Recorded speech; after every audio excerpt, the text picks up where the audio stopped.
12 फरवरी 2025 की सारी बड़ी अपडेट सबसे पहले सबसे बड़ी खबर आपको बताएंगे। चुनाव आयोग को लेकर आखिरकार सुप्रीम कोर्ट ने लिया है ईवीएम से जुड़ा हुआ ऐतिहासिक फैसला। बताएंगे चुनाव आयोग के होश उड़ने वाले हैं दोस्तों। बताएंगे ऐसा क्या ऐतिहासिक फैसला लिया गया है दोस्तों। इसी के साथ में राहुल गांधी और अखिलेश यादव को लेकर अभद्र पोस्ट किया गया था। इसके बाद पुलिस स्टेशन को घेरने के बाद की गई है जोरदार कार्रवाई। बताएंगे क्या है पूरा मामला दोस्तों। इसी के साथ में कांग्रेस पार्टी के विधायक के घर पहुंचे थे गुंडागर्दी करने के लिए अधिकारी, या पूरी की पूरी कांग्रेस पार्टी की फौज पहुंच गई है मैदान में दोस्तों। बताएंगे कहां पर जोरदार प्रोटेस्ट किया गया। इसी के साथ में प्रियंका गांधी पर अभद्र भाषा का इस्तेमाल करने वाले मोदी और शाह के करीबी नेता पर आखिर कोर्ट ने समन जारी कर दिया है दोस्तों। एक एक करके चलेंगे आज की सारी बड़ी अपडेट की तरफ। लेकिन उससे पहले अगर आप भी मानते हैं कि ईवीएम से चुनाव कराने की जगह बैलेट पेपर से चुनाव होना चाहिए, बैलेट पेपर पर लोगों को ज्यादा भरोसा है, यानी ईवीएम आउट और बैलेट पेपर इन होना चाहिए, तो इस वीडियो को लाइक करके लाल बटन दबाकर चैनल को सब्सक्राइब करके बेल आइकन दबाकर कमेंट बॉक्स में लिखकर बताइए कि दोस्तों देश में नहीं होना चाहिए भाजपा का पीएम और चुनाव में ईवीएम, तभी देश में होगी तरक्की। तो अपनी राय जो लिखकर दोस्तों चलते हैं सबसे पहले सबसे बड़ी ब्रेकिंग न्यूज अपडेट की तरफ, जहां पर भारतीय लोकतंत्र में पारदर्शिता यानी ट्रांसपेरेंसी और चुनाव की प्रक्रिया में लोगों का विश्वास बढ़ाने के लिए इलेक्शन कमीशन ऑफ इंडिया को सुप्रीम कोर्ट ने जोरदार तरीके से फटकार लगाते हुए ऐतिहासिक फैसला दिया है दोस्तों। कांग्रेस पार्टी के हरियाणा और महाराष्ट्र के दिग्गज नेता पहुंचे थे सुप्रीम कोर्ट और मांग की गई कि ईवीएम के माइक्रो कंट्रोलर और बर्नट मेमोरी यानी जो स्थायी मेमोरी होती है उसकी जांच होनी चाहिए। उनका तर्क है कि चुनाव आयोग की मौजूदा प्रक्रिया केवल मोक पोल तक सीमित है, जो वास्तविक मतदान डेटा को मिटा देता है, जिससे धांधली की आशंका होती है दोस्तों। यानी ईवीएम में जो वोट दर्ज कराए जाते हैं उसका वीवीपैट यानी जो पर्ची निकलती है उससे मैचिंग होना चाहिए कि कहां पर कितने वोट पड़े हैं, वीवीपैट में कितने वोट कौन सी पार्टी को है और ईवीएम में कितने वोट किस पार्टी को है। जब ये मैचिंग हो जाएगा तब माना जाएगा कि ईवीएम सही से चल रहा था। इसके बाद जब सुप्रीम कोर्ट ने कहा कि जितने भी प्रत्याशी है अगर वो चाहेंगे तो उनके वोट को वेरीफाई किया जा सकता है। ऐसे में कांग्रेस पार्टी के नेता और हरियाणा के रानिया विधानसभा क्षेत्र से मात्र 4191 वोटों से हारे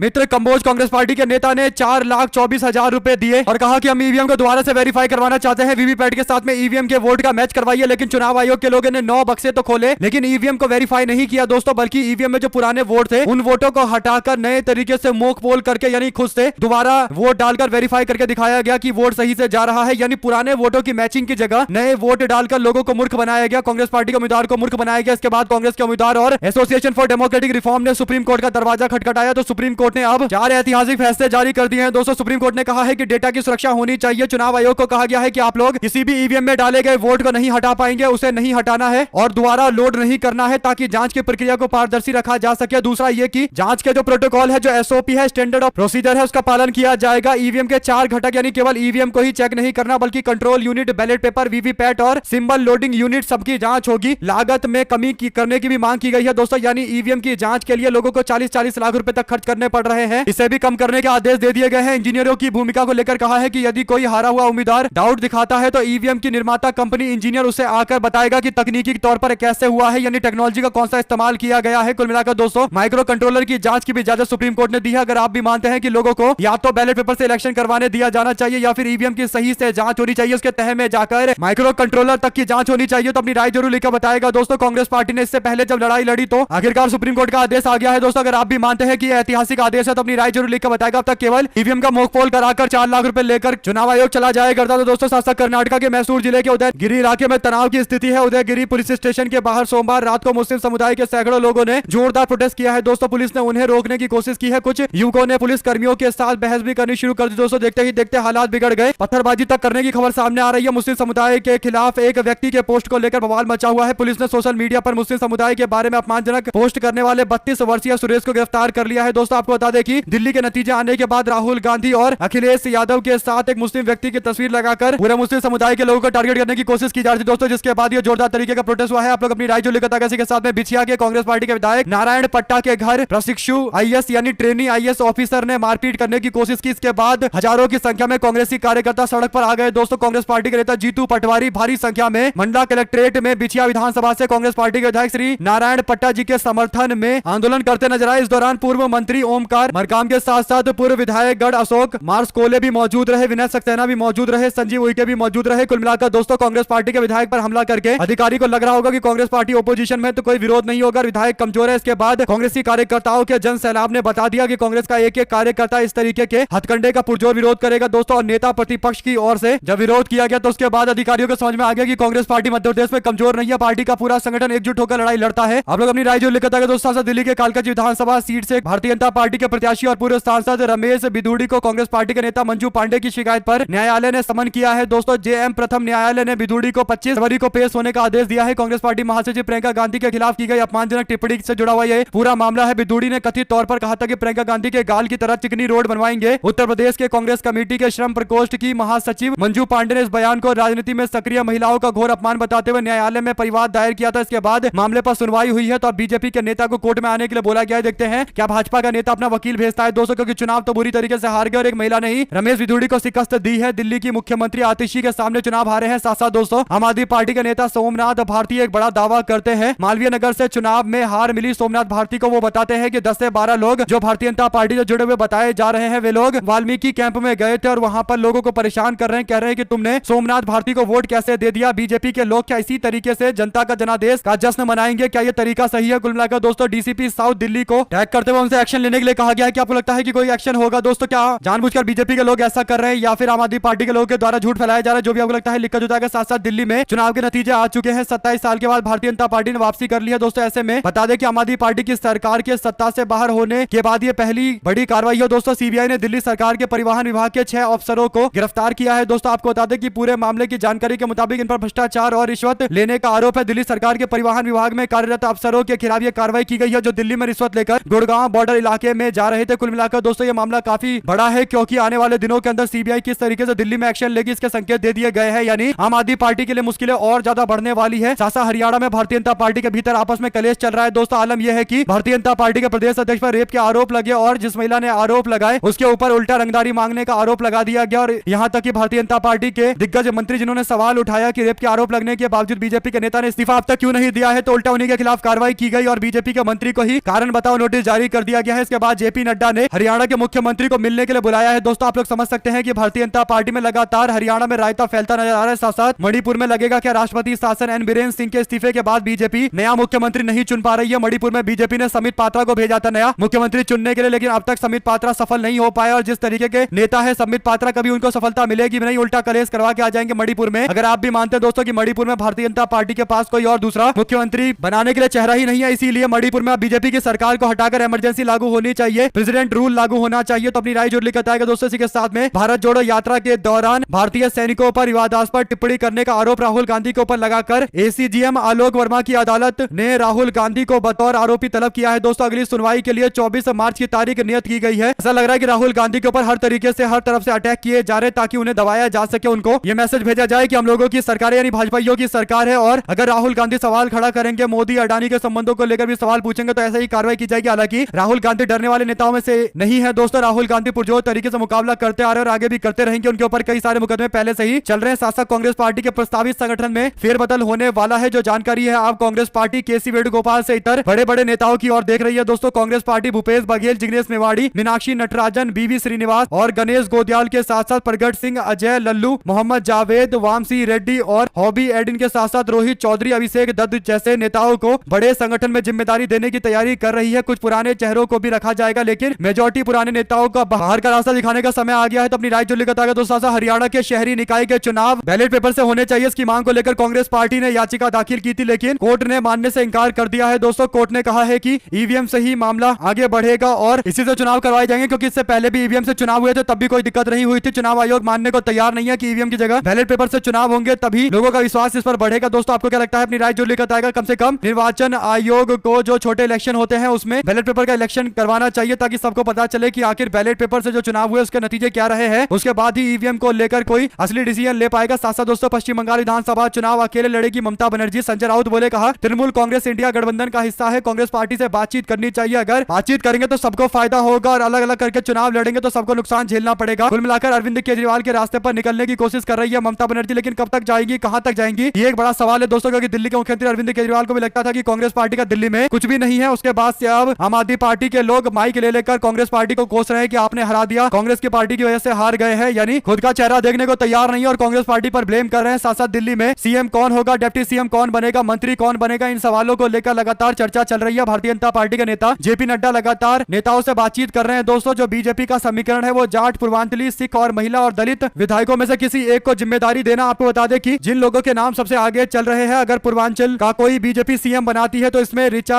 पांडे मिश्रा ने सोशल मीडिया पर पूर्वांचल का सूर्योदय बताते हुए कपिल मिश्रा और लक्ष्मीनगर के विधायक अभय वर्मा का नाम लिया है दोस्तों। दोनों पूर्वांचल से नाता रखते हैं, बल्कि 2 डिप्टी सीएम बनाने को लेकर भी भाजपा फॉर्मूले पर काम कर रही है। इसमें हो सकता है एक पूर्वांचली और एक महिला को भी जिम्मेदारी दी जाए। कुल मिलाकर दोस्तों भारतीय जनता पार्टी या तो पूर्वांचली या जाट या फिर दलित समाज के व्यक्ति को मुख्यमंत्री बनाने की और कदम उठाएगी। क्या आपको लगता है कि भारतीय जनता पार्टी दिल्ली में स्मृति ईरानी को भी मुख्यमंत्री बना सकती है? जो भी आपको लगता है दोस्तों लिखकर जरूर बताएगा। ज्यादा से ज्यादा वीडियो को शेयर कीजिएगा। क्या स्मृति ईरानी को दिल्ली का मुख्यमंत्री बना देना चाहिए? क्योंकि अगर बीजेपी ऐसा डिसीजन लेती है तो अगली बार कांग्रेस पार्टी को चुनाव में जीतना आसान हो जाएगा। साथ साथ छत्तीसगढ़ में आयोजित नगरीय निकाय चुनाव में लगभग 68% के आसपास वोट डाले गए हैं दोस्तों। 67% महिलाओं ने वोट डाले हैं और 64% पुरुषों ने वोट डाले हैं। इस तरीके के आंकड़ों से पता चल रहा है कि छत्तीसगढ़ में नगर निकाय के चुनाव में अच्छे खासे बंपर वोटिंग हुई है और आने वाले चुनाव के नतीजों से पता चलेगा, 15 तारीख को पता चलेगा कि आखिर छत्तीसगढ़ क्या उसी रास्ते पर निकला हुआ है जिसमें बीजेपी को जीत मिल गई थी या फिर भूपेश बघेल की सरकार की याद आने लगी है और छत्तीसगढ़ पूरी तरीके से पलट गया है। साथ साथ वायनाड से कांग्रेस पार्टी के सांसद प्रियंका गांधी ने मंगलवार को आम बजट पर चर्चा के दौरान हिस्सा तो लिया, लेकिन इस दौरान प्रियंका गांधी जिन कपड़ों में नजर आई है दोस्तों काफी ज्यादा उनकी तारीफ भी हो रही है। आपको बता दें कि प्रियंका गांधी के कपड़ों की हो रही चर्चा में लोग काफी उनकी तारीफ कर रहे हैं दोस्तों। लेकिन प्रियंका गांधी से जब बजट के बारे में पूछा गया और फाइनेंस मिनिस्टर निर्मला सीतारमण के बारे में पूछा गया तो उन्होंने कहा कि मुझे नहीं पता कि वो कौन से ग्रह पर रह रही है। वह कह रही है कि कोई महंगाई नहीं है, बेरोजगारी में कोई वृद्धि नहीं हुई है, कीमतों में कोई बढ़ावा नहीं हुआ है। दरअसल अपने भाषण के दौरान सीतारमण ने कहा कि कोई इन्फ्लेशन नहीं है, खास तौर से खाने पीने में तो कोई इन्फ्लेशन नहीं है, कम होती जा रही है इन्फ्लेशन, यानी महंगाई कम होने का दावा कर रहे हैं। वित्त मंत्री तो प्रियंका गांधी ने सवाल पूछा है कि वो कौन से ग्रह पर रहती है जो उनको ये सब नजर आ रहा है, हकीकत नजर नहीं आ रही है। साथ साथ दिल्ली चुनाव में हार के बाद आम आदमी पार्टी को एक और तगड़ा झटका लगा। अरविंद केजरीवाल, मुकेश अहलावत और संजय सिंह ने आम आदमी पार्टी के विधायकों को खरीदने के लिए 15-15 करोड़ रुपए देने का दावा किया था। इस पर एसीबी ने अब कारण बताओ नोटिस तीनों नेताओं को जारी कर दिया है दोस्तों। लीगल नोटिस जारी किया गया है तो जवाब देना पड़ेगा। आप लोगों की क्या राय है? अपनी राय जरूर लिखकर बताएगा दोस्तों। इसी के साथ में यूपी कांग्रेस के नेता विधानसभा चुनाव को देखते हुए अपने विधानसभा क्षेत्र में अब यात्रा निकालने लगे हैं। यूपी कांग्रेस के संगठन महासचिव अनिल यादव इस महीने के अंत से निजामाबाद में यात्रा निकालेंगे, अपने विधानसभा को स्ट्रॉन्ग करते नजर आएंगे। अगर आप भी मानते हैं दोस्तों कि नेताओं को जमीन पर रहना चाहिए, लोगों से मुलाकात करनी चाहिए और पूरा विधानसभा कवर करना चाहिए, ऐसे ही नेताओं को टिकट देकर कांग्रेस को मैदान में उतारकर 2024-2027 में रिपीट करना चाहिए, यानी जो यूपी में 2024 में हुआ वही 2027 में रिपीट होना चाहिए। तो अपनी राय जरूर बताएगा दोस्तों। कांग्रेस पार्टी के कई सारे लोग जमीनी स्तर पर मेहनत कर रहे हैं, इसमें कोई दो राय नहीं है। साथ अमेरिका में फॉरेन प्रैक्टिस एक्ट 1977 को निरस्त कर दिया गया। जैसे ये खबर सामने आई कि इस कानून को हटा दिया गया है जिसमें अडानी पर कार्रवाई चल रही थी। हालांकि दोस्तों एनडीटीवी ने जो रिपोर्ट छापी है आधी अधूरी इंफॉर्मेशन है। उन्होंने ये नहीं बताया कि ये जो एक्ट निरस्त किया गया है, सस्पेंड किया गया है, इस एक्ट के तहत अडानी ग्रुप पर कार्रवाई हो रही है। लेकिन अडानी क्योंकि अमेरिकन नहीं है तो उन पर यह कार्रवाई लगातार चलती रहेगी। अमेरिका की कंपनियों पर इस कानून के तहत हो रहे जांच पर रोक लगाई गई है, ना कि अडानी के ऊपर की जाने वाली कार्रवाई पर कोई रोक लगाई गई है। कुल मिलाकर दोस्तों गुमराह करने की कोशिश करे थे लेकिन लोगों ने सवाल पूछते हुए उल्टा घेर लिया। सासा असम कांग्रेस के प्रेसिडेंट भूपेन बोरा ने असेंबली इलेक्शन की तैयारी शुरू कर दी है दोस्तों। डोर टू डोर कैंपेन कर रहे हैं, बूथ लेवल के कार्यकर्ता तैयार कर रहे हैं। 1000 प्लस मेंबर ज्वाइन कर चुके हैं कांग्रेस पार्टी में। धीरे धीरे करके इनका ग्राफ बढ़ता चला जा रहा है। उम्मीद है कि कांग्रेस पार्टी इस बार असम में हेमंत बिस्वा शर्मा का घमंड तोड़कर राज्य में अपनी सरकार बनाएगी। जो भी आपको लगता है दोस्तों लिखकर जुटाएगा। सासा लोकसभा में नेता प्रतिपक्ष और कांग्रेस के वरिष्ठ नेता राहुल गांधी के बयान की वजह से अभिमुक्तेश्वरानंद पर सवाल जो खड़े हो रहे थे उसका जवाब देने का उन्हें मौका मिल गया है। दरअसल दोस्तों अभिमुक्तेश्वरानंद ने कुंभ में हुए भगदड़ को लेकर सवाल खड़ा किया तो उनको सोशल मीडिया पर जमकर ट्रोल किया गया दोस्तों। यहां तक कि अभिमुक्तेश्वरानंद को शंकराचार्य मानने से भी बीजेपी आईटी सेल के लोग मना करने लगे थे। इसके बाद अब बैलेंस करने के लिए अभिमुक्तेश्वरानंद राहुल गांधी से माफी की मांग करते हुए कह रहे हैं कि आपने जो धर्म ग्रंथ मनुस्मृति का अपमान किया है आपको इसके लिए माफी मांगनी चाहिए। राहुल गांधी अगर माफी नहीं मांगेंगे तो उनको सनातन से बहिष्कार कर दिया जाएगा, बहिष्कृत कर दिया जाएगा। हालांकि दोस्तों सबको पता है कि हिंदू धर्म में किसी के पास ये अथॉरिटी नहीं है कि किसी को उसके धर्म से बाहर निकाल दिया जाए और ये पॉसिबल भी नहीं है। लेकिन अभिमुक्तेश्वरानंद जो बयान दे रहे हैं इससे लग रहा है कि केवल बैलेंस करने की कोशिश कर रहे हैं कि क्योंकि उनको कांग्रेस पार्टी और समाजवादी पार्टी का एजेंट बोल बोलकर बुलाया जा रहा था तो आप शायद बैलेंस करने के लिए इस तरीके की स्टेटमेंट दे रहे हैं। जो भी आपको लगता है लिखकर जरूर बताएगा दोस्तों। चलते हैं एक और ब्रेकिंग न्यूज अपडेट की तरफ जिसमें रूबिका लियाकत ने बताया कि महाराष्ट्र के साइबर सेल ने इंडिया गॉट लेटेंट के 30 लोगों के खिलाफ एफआईआर दर्ज की है। साइबर सेल ने सारे वीडियोस यूट्यूब से हटाने की मांग की है। महाराष्ट्र साइबर सभी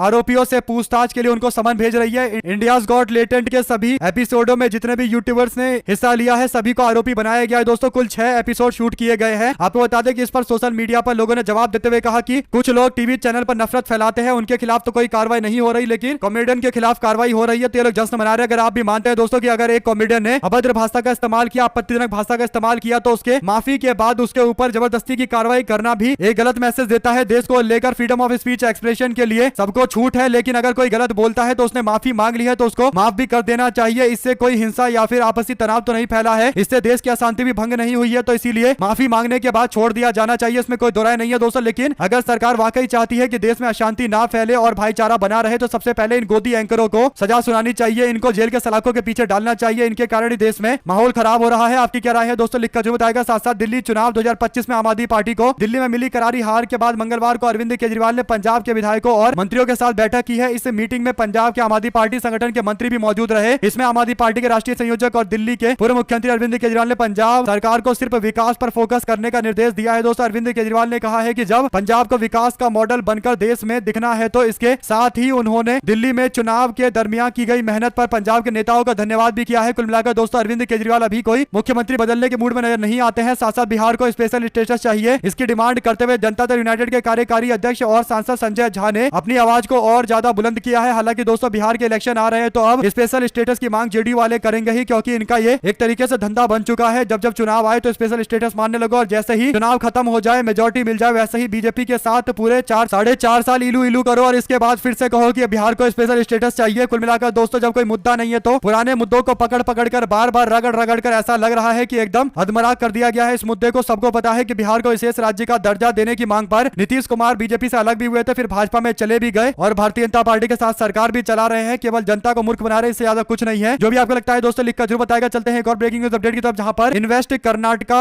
नाम का एक प्रोग्राम कर्नाटका में लॉन्च किया गया था। इसमें मोदी सरकार के केंद्रीय मंत्रियों को बुलाया गया तो कांग्रेस पार्टी के आला कमान खासकर राहुल गांधी और मल्लिकार्जुन खड़गे ने इसमें नहीं आने का फैसला लिया है। उनका मानना है कि भाजपाइयों को बुलाने से दूरी बनानी चाहिए थी, लेकिन कांग्रेस की सरकार ने ऐसा किया है तो इससे पार्टी के नेता नाराज। अगर आप भी मानते हैं दोस्तों कि जिसमें एकदम सही फैसला लिया गया है, भारतीय जनता पार्टी के लोग केवल कार्यक्रम में आएंगे, कोई पैकेज नहीं देंगे कर्नाटका को, केवल मोदी की तारीफ करेंगे मंच से और कांग्रेस पार्टी के इन्वेस्टमेंट के कार्यक्रम को मोदी का एजेंडा वाला कार्यक्रम बना दिया जाएगा। और इसको प्रिडिक्ट कर पा रहे हैं दिग्गज नेता खासकर मल्लिकार्जुन खड़गे और राहुल गांधी, इसीलिए दोनों ने इस कार्यक्रम को ज्वाइन करने से मना कर दिया है। आप लोगों की क्या राय है लिखकर बताएगा। साथ साथ बिहार के विधानसभा चुनाव के बजट सत्र से पहले राज्य का सियासी पारा चढ़ गया है दोस्तों। दरअसल बीजेपी के नेता प्रतिपक्ष को लेकर निशाना साधते नजर आए। बता दें कि 28 नवंबर 2024 को हेमंत सोरेन ने शपथ ली थी और झारखंड में एक बार फिर से हेमंत सोरेन के नेतृत्व में इंडिया गठबंधन की सरकार बन गई है दोस्तों। 3 महीने बीत चुके हैं, भारतीय जनता पार्टी अभी तक किसी को अपना नेता प्रतिपक्ष घोषित नहीं कर रही है दोस्तों। यानी झारखंड के विधानसभा के अंदर कोई नेता प्रतिपक्ष ही नहीं है। सवाल यह है कि क्या भारतीय जनता पार्टी के लोग इतनी बुरी तरीके से गुटबाजी में लिप्त है कि भारतीय जनता पार्टी अपना नेता प्रतिपक्ष नहीं चुन पा रही है और यहां तक कि ओडिशा के गवर्नर से इस्तीफा दिलवाकर उनको अब झारखंड में घुमाया जा रहा है। साथ साथ दोस्तों बिहार के चुनाव को लेकर तेजस्वी यादव जोरदार तरीके से कैंपेन कर रहे हैं। सोशल मीडिया पर उनका एक और वीडियो सामने आया है। तेजस्वी यादव जब प्रचार करने के लिए पहुंचे तो बोले, कहा नीतीश कुमार की तरह कच्ची जुबान नहीं है, मर जाएंगे मिट जाएंगे मिट्टी में मिल जाएंगे, लेकिन भाजपा में कभी नहीं जाएंगे। बिहार में अब की बार हम भाजपा की कहानी को खत्म कर देंगे। कुल मिलाकर दोस्तों तेजस्वी यादव की रैली में जोरदार रैली भी नहीं है बल्कि एक तरीके का छोटा सा नुक्कड़ उन्होंने सभा की थी, लेकिन इतनी बड़ी संख्या में लोगों की उपस्थिति और अपने फोन में हाथ में कैमरे के साथ साथ फ्लैश लाइट जलाकर लोगों ने उनका अभिवादन भी किया है दोस्तों। एक बड़ा हुजूम देखने को मिल रहा है। कुल मिलाकर तेजस्वी यादव बिहार में जबरदस्त तरीके का बाउंस बैक करने जा रहे हैं, इसमें कोई दो राय नहीं है। अगर आप भी मानते हैं कि बिहार इस बार परिवर्तन जरूर होगा तो अपनी राय जरूर लेकर बताएगा दोस्तों। इसी के साथ में उत्तर प्रदेश के जनपद आगरा में आयोजित किसान मजदूर महापंचायत में हिस्सा लिया राकेश टिकैत ने और पंचायत में पहुंचे देश के अन्नदाताओं और निर्माणदाताओं को संबोधित करते हुए देश में सरकार बिजली का निजीकरण करने जा रही है। आगरा जनपद के निजीकरण का दंश सब लोग देख रहे हैं, कैसे वो झेल रहे हैं। किसानों पर विद्युत यानी बिजली के नलकूपों, बिजली से चलने वाले हैंडपंप के लिए लाखों रुपए का बिल आ रहा है, जिससे किसान हो रहे हैं परेशान और इसीलिए जरूरी है कि बिजली का जो निजीकरण हो रहा है उसको रोका जाए। साथ साथ दोस्तों पीके प्रशांत किशोर आजकल बिहार में अपनी पार्टी बनाने में जुटे हुए हैं, लेकिन अब उन्होंने तमिलनाडु के अंदर भी एक काम ले लिया है। उनको थालापति विजय के लिए भी कैंपेन करना है और उनकी रणनीति बनानी है, इसके लिए ज्वाइन करवाया गया है। साथ साथ बिहार विधानसभा चुनाव लड़ने के इच्छुक अभ्यर्थियों को प्रशांत किशोर ने जन स्वराज पार्टी से जोड़ने के लिए 11 मार्च तक का टाइम दिया है। आवेदन कर सकते हैं 11 मार्च तक। इसके बाद वो किस किस को टिकट देंगे देखने वाली बात रहेगी दोस्तों। कुल मिलाकर प्रशांत किशोर अपनी पार्टी को स्थापित करने की कोशिश कर रहे हैं, लेकिन बिहार के चुनाव में प्रशांत किशोर का क्या रोल है ये एक बहुत डिबेट वाला मुद्दा है। आपको क्या लगता है दोस्तों, क्या एंटी इनकम्बेंसी वाले वोट जो नीतीश कुमार सरकार के खिलाफ जाना चाहते थे उनको राष्ट्रीय जनता दल और इंडिया गठबंधन की ओर जाने से डाइवर्ट करने के लिए प्रशांत किशोर की पार्टी बनवाई जा रही है, या फिर प्रशांत किशोर जनता दल यूनाइटेड और बीजेपी के नाराज लोगों को अपने साथ में लेंगे जिससे आरजेडी को फायदा होगा? ये दो तरीके के आर्गुमेंट देखते हैं, इनमें से कौन सी बात सच्ची है। आपको जो भी लगता है दोस्तों लिखकर जरूर बताएगा। लेकिन क्या आपको लगता है कि बिहार में परवेश वर्मा की तरह तेजस्वी यादव भी कुछ बड़ा चमत्कार करेंगे और नीतीश कुमार को जोरदार शिकस्त देंगे? हालांकि तेजस्वी यादव तो एमएलए विधायकी का टिकट लेकर चुनावी मैदान में उतरते हैं, चुनाव लड़ते हैं, लेकिन नीतीश कुमार कभी विधायकी का चुनाव नहीं लड़ते। अगर नीतीश कुमार किसी सीट से चुनाव लड़े तो जरूर तेजस्वी यादव वहीं जाकर उनको चुनौती देंगे। आपको जो भी लगता है दोस्तों लिखकर जरूर बताएगा। इसी के साथ में भारतीय जनता पार्टी के नेता अनिल विज को हरियाणा में नोटिस मिला, तो इसके बाद उन्होंने अपने ही पार्टी के मुख्यमंत्री और प्रदेश अध्यक्ष दोनों को तगड़ा झटका देते हुए, दोनों को हल्के में लेते हुए कहा कि नहाएंगे, खाना खाएंगे, फिर तसल्ली से जवाब देंगे। बीजेपी के कारण बताओ नोटिस पर अनिल विज का यह बयान बताता है कि भारतीय जनता पार्टी के प्रदेश अध्यक्ष और मुख्यमंत्री को लेकर अनिल विज ज्यादा टेंशन नहीं लेते हैं और कहीं ना कहीं बीजेपी के अगर आला कमान के इशारे पर यह नोटिस दिया गया है तो भी अनिल विज ने बता दिया है कि भाजपा में अगर बीजेपी आला कमान के लोग भी तानाशाही करेंगे तो भी वो नहीं मानेंगे, क्योंकि भारतीय जनता पार्टी का पुराने नेता है, बल्कि हरियाणा में भारतीय जनता पार्टी का विस्तार कराने में इनकी सबसे बड़ी भूमिका रही है दोस्तों। वैसे भी भारतीय जनता पार्टी के नेता अमित शाह अगर कोई कार्रवाई करने जाएंगे तो उनको पता होना चाहिए कि अनिल विज उनसे ज्यादा पुराने हैं भारतीय जनता पार्टी में। मोदी के साथ कभी चुनाव का प्रबंधन किया करते थे, इसीलिए शायद उन्होंने बीजेपी के पूरे नेताओं को ही झटका देते हुए बयान दे दिया है दोस्तों। साथ साथ मध्य प्रदेश के झाबुआ से कांग्रेस पार्टी के विधायक डॉक्टर विक्रांत भूरिया को आदिवासी कांग्रेस का राष्ट्रीय चेयरमैन बनाया गया है। विक्रांत भूरिया पेशे से डॉक्टर है और मध्य प्रदेश युवा कांग्रेस के प्रदेश अध्यक्ष भी रह चुके हैं दोस्तों। अगर आप भी मानते हैं कि पार्टी ने सही फैसला लिया, एक यंग और डायनेमिक व्यक्ति को जिम्मेदारी दी गई है और यही होना चाहिए। कांग्रेस पार्टी को हमेशा ये सुनिश्चित करनी चाहिए कि यंग लीडरशिप पार्टी में आगे आए, क्योंकि पुराने नेताओं से भारतीय जनता पार्टी का मुकाबला नहीं हो रहा है। तो अब नए नेता ही मैदान में उतरने चाहिए। दिल्ली में जितने भी आम आदमी पार्टी और बीजेपी के खिलाफ कांग्रेस ने नए नेता मैदान में उतारे दोस्तों, सब अच्छा चुनाव लड़े, सबको 30-30, 40-40 हजार वोट मिले हैं और अगले चुनाव में उनके जीतने की संभावना बहुत ज्यादा है। अगर आप भी मानते हैं कि राहुल गांधी एकदम सही कर रहे हैं, नए युवाओं को मौका दिया जा रहा है, तो अपनी राय जरूर बताएगा दोस्तों। इसी के साथ में दिल्ली विधानसभा चुनाव खत्म होने के बाद अब आम आदमी पार्टी की ओर से नेता प्रतिपक्ष कौन बनेगा, इसे लेकर दो चेहरों पर चर्चा है। एक संजीव झा और दूसरा तिलक नगर के विधायक जनरल सिंह पर। दोनों आम आदमी पार्टी नेता अरविंद केजरीवाल के करीबी माने जाते हैं और चौथी बार जीत कर आए हैं। आप लोग हमारे साथ जुड़े रहे, इसलिए सभी दोस्तों, भाइयों, बहनों, मित्रों का बहुत बहुत धन्यवाद दोस्तों। देख रहे थे चैनल जय हिंद जय भारत। ज्यादा से ज्यादा वीडियो को शेयर कीजिएगा। बहुत धन्यवाद।